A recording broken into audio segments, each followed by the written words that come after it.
Imagine surviving a stroke.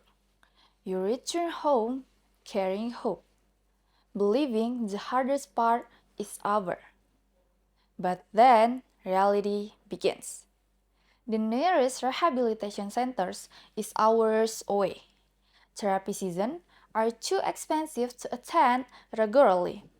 And every day you are left wondering, am I recovering correctly or am I recovering alone? This is not an isolated story.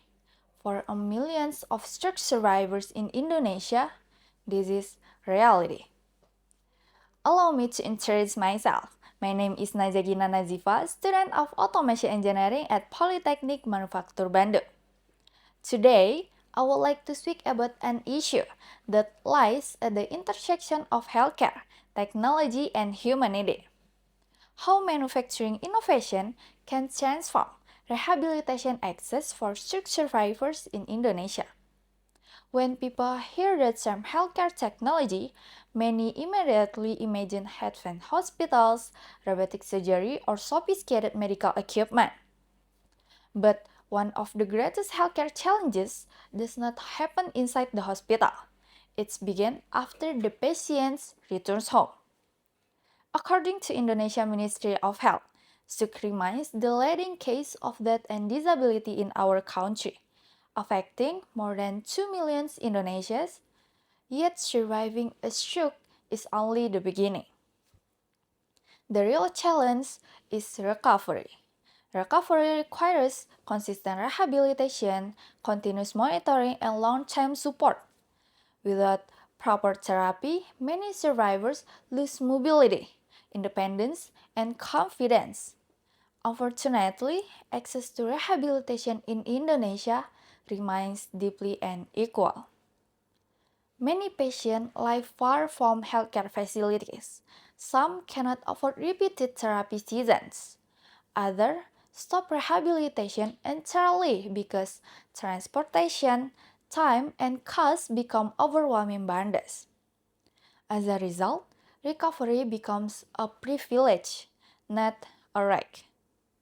And this is where engineering must step forward. As automation engineering student, I believe manufacturing technology should not only pursue efficiency and productivity, it must also solve human problems. Because technology becomes meaningful not when it looks sophisticated, but when it becomes accessible to the people who need it most. Driven by this perspective, manufacturing innovation can create rehabilitation systems that are affordable, portable, and connected. For example, the first one, we can create wearable rehabilitation device that monitor body movement in real time. Or the second one, sensor-based therapy system that provide objective feedback during home exercises. Or the third one, portable rehabilitation tools integrate with digital platform, allowing therapists to remotely monitor patient progress.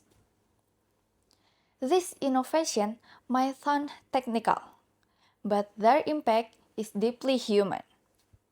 Because for stroke survivors, a sensor not just a sensor. It can become reassurance. A wearable device is not just a product. It can become hopes.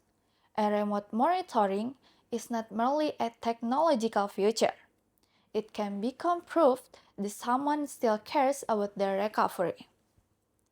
And this is why diversity in STEM truly matters. Because different perspectives create better solutions. In the end, manufacturing technology in healthcare is more than industrial advancement. It is a bridge between survival and recovery, between isolation and support, between limitation and dignity. And I believe we, as the next generation of engineers, have the both ability and the responsibility to build that bridge. Thank you.